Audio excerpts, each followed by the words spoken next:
Hi friends, life time വ്ളോഗിലേക്ക് എല്ലാവർക്കും സ്വാഗതം. ഞാനും ചേട്ടനും കൂടെ ഇന്ന് ശ്രീകണ്ഠേശ്വര അമ്പലത്തിൽ വന്നു കേട്ടോ. അപ്പോൾ നമ്മുടെ ആനയെ കുളിപ്പിക്കുന്നുണ്ട്. അവിടെ നാളെയാണ് ശ്രീകണ്ഠേശ്വരത്തിൽ ലാസ്റ്റ് ദിവസം ഉത്സവം തീരുന്നത്. അപ്പോൾ ഞങ്ങൾ ഇന്നൊന്ന് അമ്പലത്തിൽ അവിടെ പോകാമെന്ന് വിചാരിച്ച്, ചേട്ടനും തിരിച്ച് പോവുകയാണ് ജോലിക്ക്. അപ്പോൾ ഞാൻ വിചാരിച്ച് ഈ അമ്പലത്തിൽ പോയിട്ട് വരാമെന്ന് വിചാരിച്ചു. അങ്ങനെ ഇറങ്ങിയതാണ്.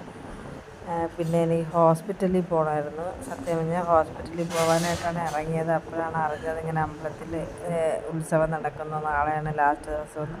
അപ്പോൾ അമ്പലത്തിൽ കയറിയിട്ട് പോകാമെന്ന് കരുതി ഹോസ്പിറ്റലിൽ. അപ്പോൾ ചേട്ടൻ അവിടെ നിന്ന് നേരെ തമ്പാനൂർ വന്നു കേട്ടോ. തമ്പാനൂർ റെയിൽവേ സ്റ്റേഷനിൽ വന്ന് അവിടെ നിൽക്കുന്നുണ്ട് കേട്ടോ ടിക്കറ്റ് എടുക്കാനായിട്ട്. ചേട്ടൻ ഇവിടെ നിന്ന് ടിക്കറ്റ് എടുത്ത് ചേട്ടൻ അങ്ങ് തിരിച്ചെന്തൂർ പോകാനായിട്ടായിരുന്നു. ഞാൻ പിന്നെ അവിടെ നിന്ന് തിരിച്ച് പൂജപ്പുര ആയുർവേദ മെഡിക്കൽ കോളേജ് ഹോസ്പിറ്റലിൽ പോകാനായിട്ട് ഞാനും അവിടെ നിന്ന് ഇറങ്ങി കേട്ടോ. അപ്പോൾ അതാ ചേട്ടൻ ടിക്കറ്റ് എടുത്ത് കഴിഞ്ഞിട്ട് വന്നു കേട്ടോ.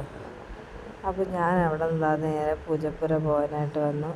അതിൻ്റെ തൊട്ടടുത്ത് തന്നെ അമ്പലത്തിൻ്റെ അടുത്ത് ഓപ്പോസിറ്റ് തന്നെയാണ് കേട്ടോ ഈ ഹോസ്പിറ്റൽ. അപ്പോൾ ഞാനിവിടെ ഇറങ്ങി, ഈ അമ്പലത്തിൻ്റെ തൊട്ടമ്പലത്തിൻ്റെ ഇവിടെ ഇറങ്ങി, എന്നിട്ട് അതിൻ്റെ ഓപ്പോസിറ്റ് ഞാൻ ഇറങ്ങി ഹോസ്പിറ്റലിൽ വന്നു കേട്ടോ. ഇതാ കാണുന്നതാണ് ഹോസ്പിറ്റൽ. അപ്പോൾ അവിടെ വന്ന് ഞാൻ ഇപ്പോൾ ഒ പി ടിക്കറ്റൊക്കെ എടുത്ത് വെയിറ്റിങ്ങിലാണ് കേട്ടോ. അപ്പോൾ ഇതാ ഡോക്ടർ ഓരോരുത്തരായിട്ട് നോക്കുന്നുണ്ട്. അപ്പോൾ ഈ പുതുവർഷത്തിൽ തന്നെ എനിക്കൊരു കാലിൽ കെട്ട് കിട്ടും. നന്നായിട്ട് സങ്കടമുണ്ട്, നല്ല വിഷമമുണ്ട്. പുതുവർഷത്തിൽ തന്നെ എനിക്കിങ്ങനെ ഒരു ഇത് വന്നതിൽ എൻ്റെ കാല് ഭയങ്കര വേദനയാണ്, നടക്കാൻ പോലും പറ്റാത്തത്ര വേദന. അപ്പോൾ ഓക്കെ.